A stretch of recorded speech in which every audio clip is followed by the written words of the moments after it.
We're about to go through all the NFL schedules for teams in the AFC North, who got tough ones, who got easy ones. What are the big implications of how these team seasons will shake out? You want to weigh in on any of that? 310-840-4910.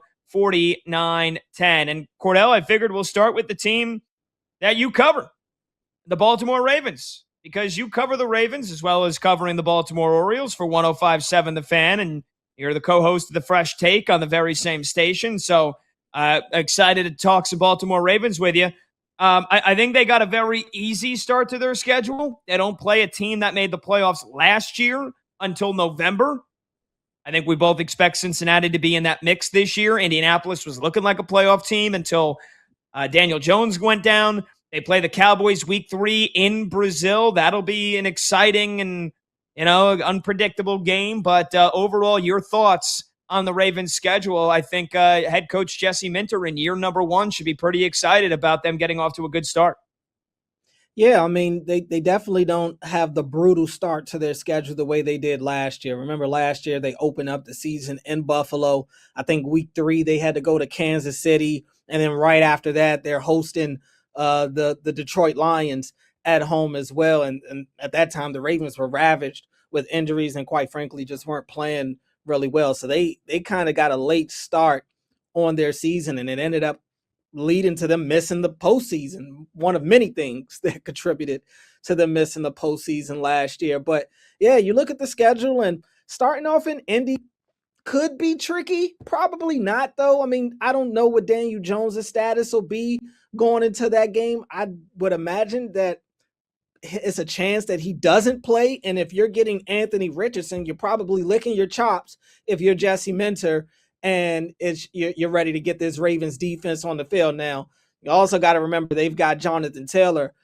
in that backfield who for the first quarter to first half of the season last year looked like an MVP candidate. Alec Pierce is coming off a great year.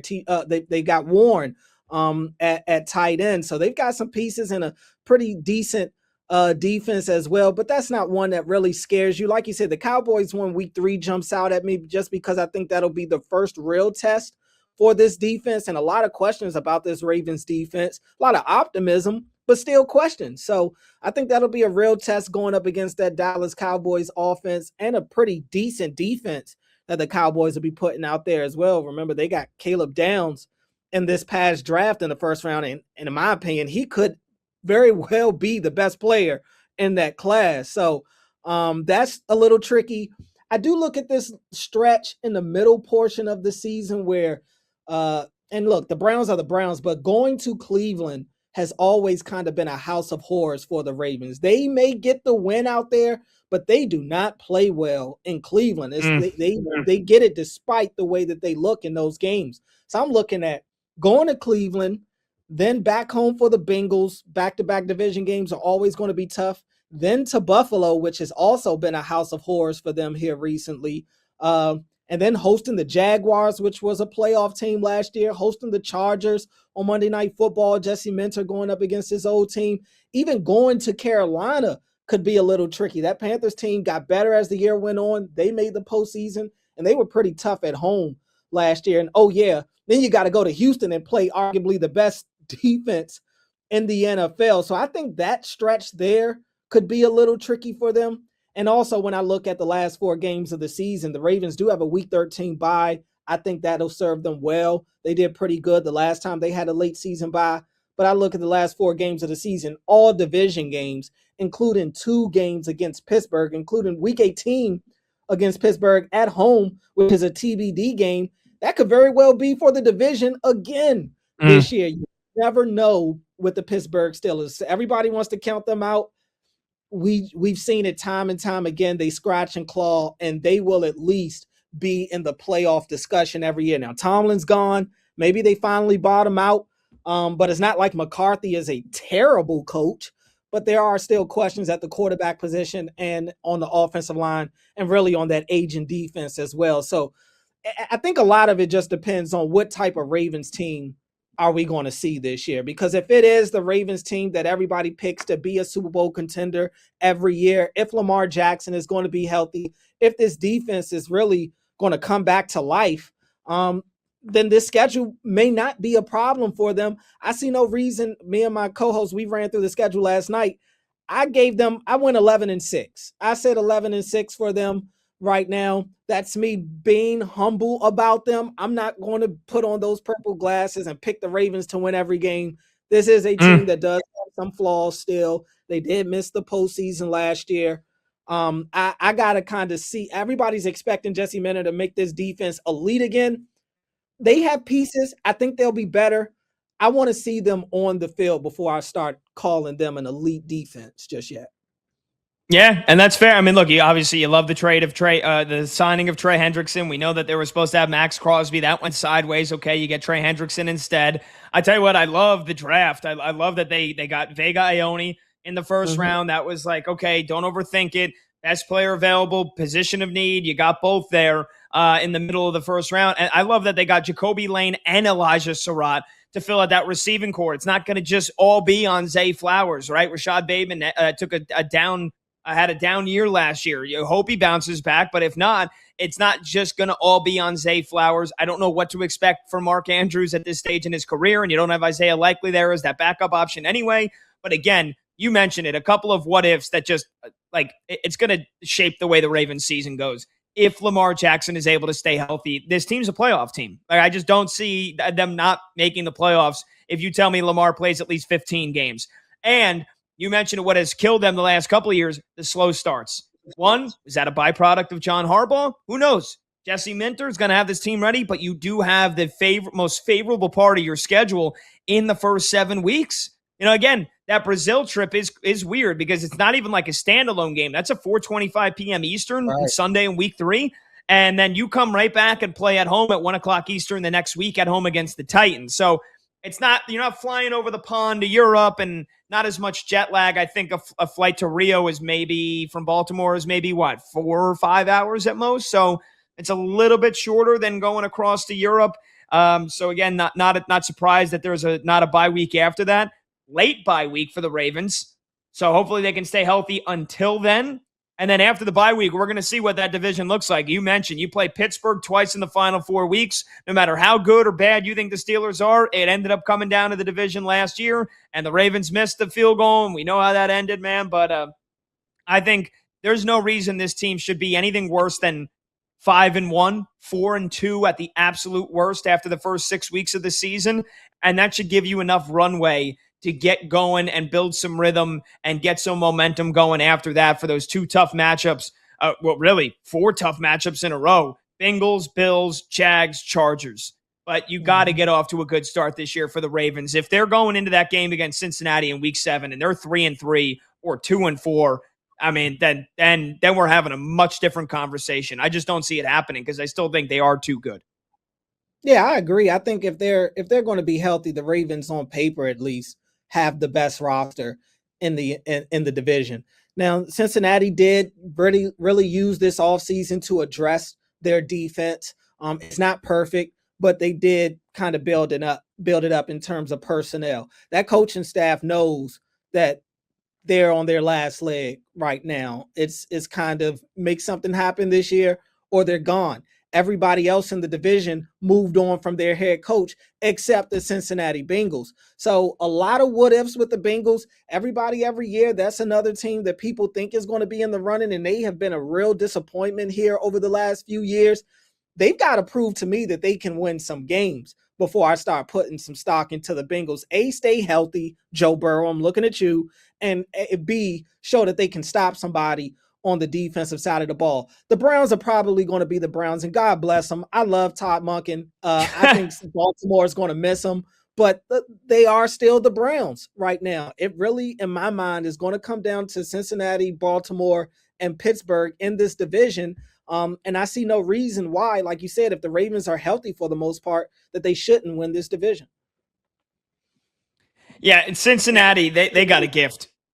I think Cincinnati got a gift of a schedule. Now, it's in terms of opponents' records from last year combined, they have the 3rd easiest schedule. We know that that's not always everything, but the way that their schedule lines up and the intricacies of the schedule, I think if Cincinnati misses the playoffs this year, I said it on my Sports Minute, I briefly talked about it on last night's show, I think everybody should be fired. Zach Taylor, Duke Tobin, the de facto GM, clean house, get rid of everybody, and relegate them to the UFL. Like, they don't deserve to play in the NFL anymore if the Bengals miss the playoffs again, Cordell.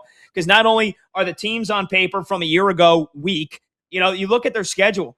They play at 1 p.m. Eastern every single game through the first 8 weeks of the season. Like, there's something about the rhythm, not having short weeks, not having, play a ton of primetime games, and like that there's something that is very convenient about that. They play one Monday night game.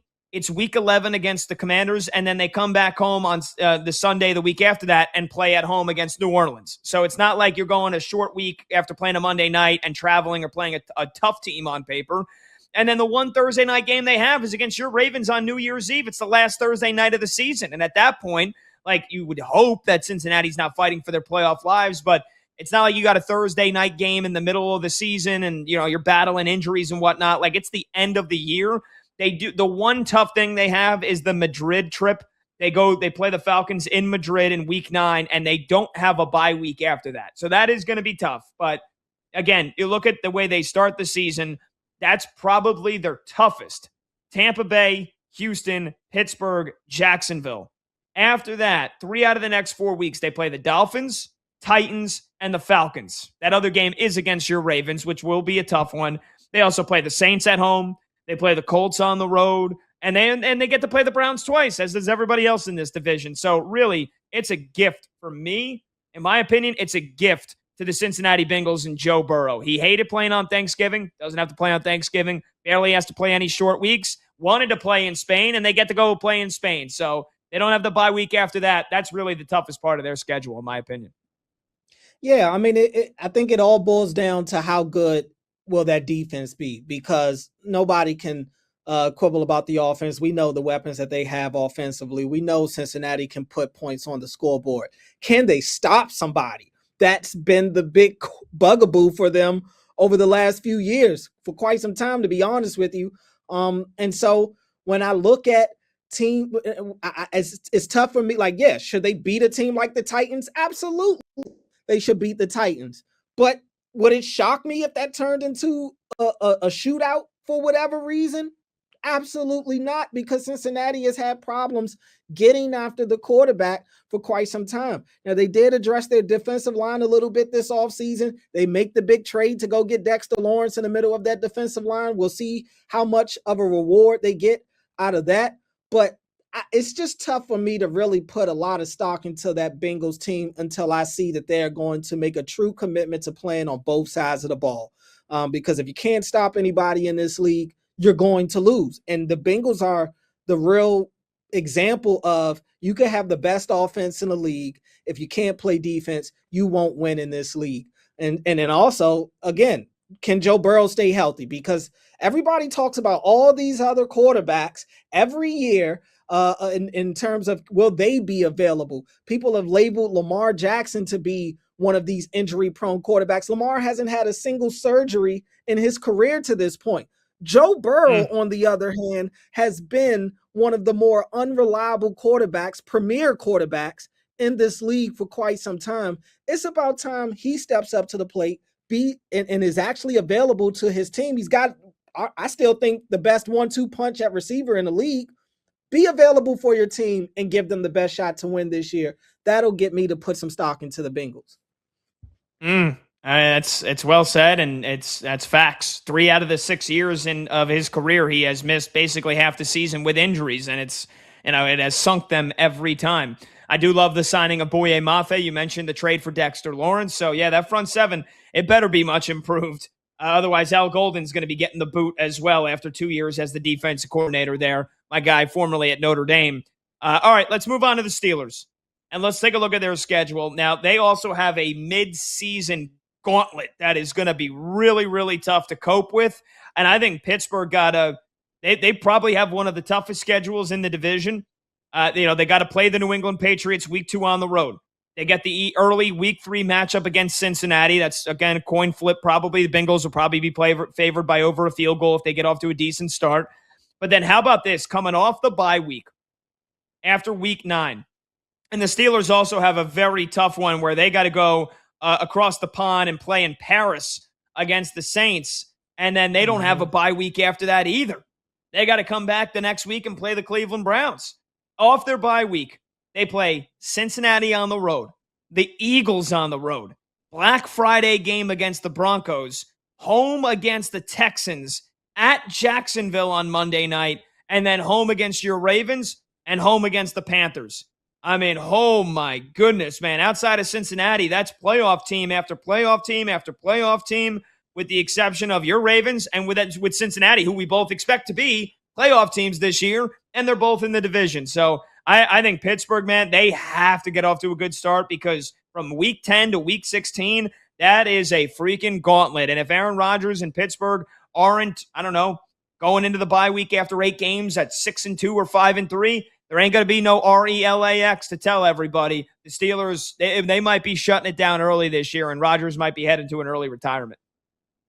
Yeah, I mean, having to play that Eagles defense and that Broncos defense in a 5-day span, that's not going to be fun. That's and then right after that, you get the Texans defense on Sunday Night Football, and then the Jaguars defense after that. And if the Ravens defense is anything this year, they're right after that.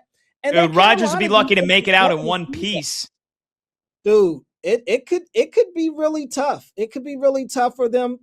This is a Pittsburgh team that has struggled to score. Now, again, I've talked about, I've liked some of the moves that they've made on the offensive side of the ball this year. Still have questions, obviously, at the quarterback position. We have to see what happens there. I still think it'll be Rodgers, but I'm not completely sold on that offensive line.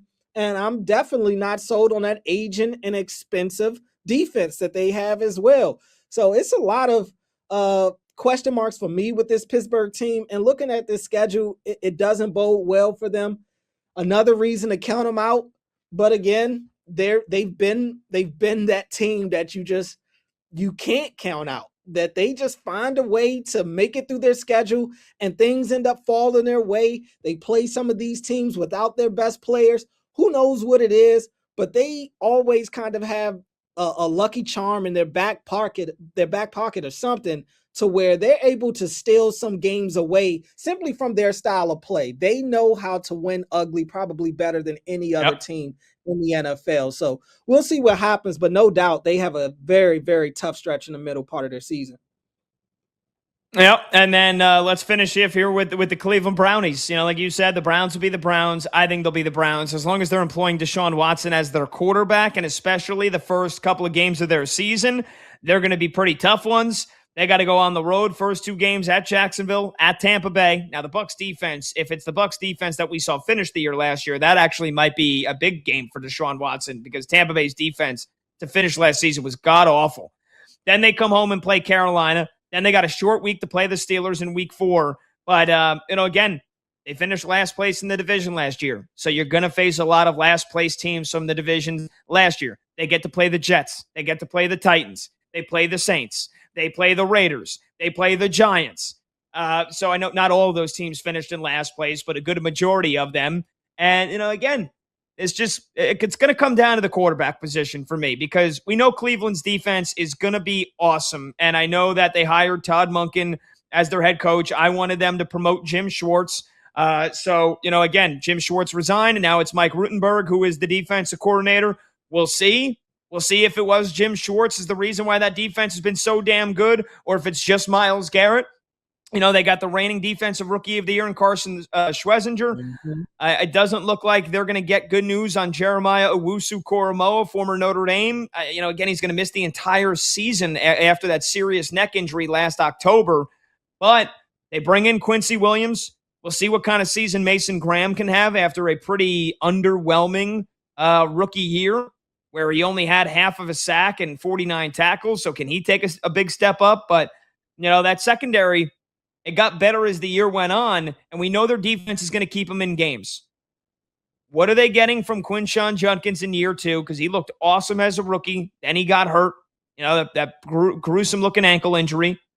Can Jerry Jeudy resurrect that 2024 season that he had, where he looked damn good, and then he took a step back last year? They got the 2 rookies in KC Concepcion and Denzel Boston. Harold Fannin coming off a great rookie season, but they have a basically all-new offensive line.